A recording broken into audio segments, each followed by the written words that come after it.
Hi, Mitch Gaylord here with the Vice Chairman of the Florida Marlins, Mr. Joel Mael.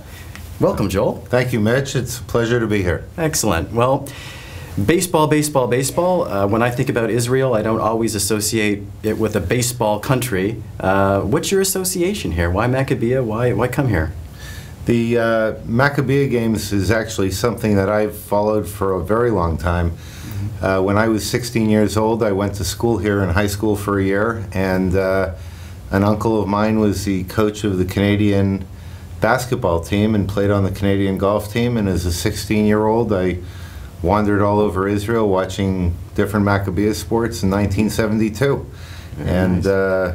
When the Maccabiah called this year that they wanted to get some of the owners of the major sports teams to help bolster the Maccabiah games, I jumped at the opportunity. That's awesome. Well, we're happy to have you out here. I think the awareness of what we're doing here at JLTV, getting the word out, people like you coming to the games and showing your support and growing all of these sports is just an incredible thing. How did you get started with the Florida Marlins, and how did that all come about?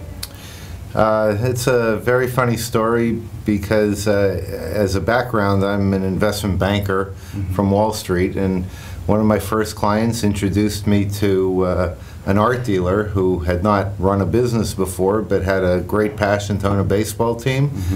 We got together starting in 1990, and after 8 years, we're successful in finally buying a team after bidding on 4 or 5 of them. Right, incredible. What exactly, I mean, I didn't know this before, but what exactly does the vice chairman do of a baseball organization? Some people suggest I'm the chairman of vice, but you wear many hats, correct? I wear many hats. But in reality, it's just a title. The principal owner is chairman, I'm the vice chairman, and then David Sampson is the president. The 3 of us have been involved for 10 years from day one in both making the acquisition and in operating the team, and we operate as a 3-legged stool. Jeffrey is clearly, you know, the overseer, is focused more on the baseball side, marketing. I talk to them, you know, multiple times a day, and David's actually on the ground in Florida running it day to day. Now, I would imagine deep down you guys are at the core fans of baseball and just love the sport, and I know the Florida Marlins rose pretty quickly to win their first World Series. What was that whole experience like for you? Well, we actually purchased the team in 2002 after owning the Montreal Expos for 2 years, and a year later we won the World Series, and it was unbelievable. Especially since we're a small payroll team in a market that hasn't yet been proven. And to be able to win it with very hungry young talent made it even that more impressive to beat the mighty New York Yankees in the World Series that year. Right. Incredible. I actually saw that, and I was quite impressed with the level of excellence that the team possessed there. Let's talk a little bit about the Maccabiah baseball teams out here. What do you feel about the level of their play? I just came from the opening ceremony. I saw the 4 teams there, the U.S., Canada, Mexico, and Israel. You know, it's hard to tell by looking at the build of a player, although that's many times what our scouts do when they look at 16-year-olds. It never seems to amaze me that they'll want to draft this kid that looks like a skinny beanstalk, and they'll say, well, let me tell you what he'll look like in 5 years.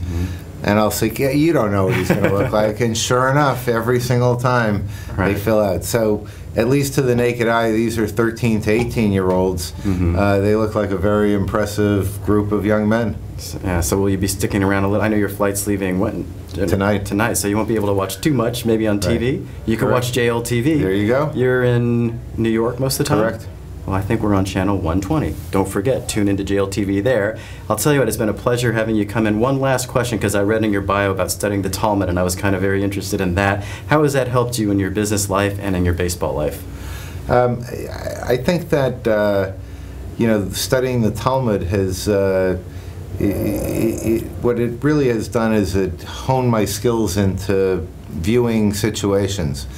And too often, and this is not the case with the Marlins in our front office because we have people of diverse backgrounds, and we actually fight with each other in a professional way over decisions on player moves and personnel, and most people give us a lot of credit for it.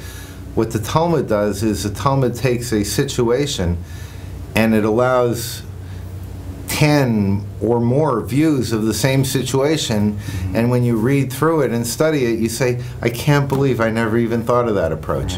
And what I think it's done over the years is we really credit ourselves and in business life of thinking outside the box. And by being able to see all these different points of view, whenever we look at a situation, there's always the most obvious answer, but there are many answers on the periphery that may make more sense. Right, interesting. Maybe I should start studying that thing. It takes a few years, right? A lifetime. It takes more than a few years, and I wish I had started earlier. Right. Now, I'll be remiss if I don't focus on this ring right here, because that is literally the biggest ring I've ever seen. That's the World Series, obviously. But can you just hold that up for camera there? Sure. Let me use two hands. There you go. And I got the Olympic It's ring. not bigger and the than your wife's ring, is it? Not even close. Oh, okay. She's very subtle and classy that way. There you go. That's a beauty. Congratulations so much on all your success. I know we're in the Maccabiah World Union, and everybody out here is very pleased that you came out and showing the support and helping grow the awareness for the Maccabiah Games. We are absolutely thrilled, and I would really like to come back in 4 years from now with at least one more ring on the other hand. There you go. All right. Mitch Gaylord and Mael saying, see you later. Thank you, Mitch. Thank you.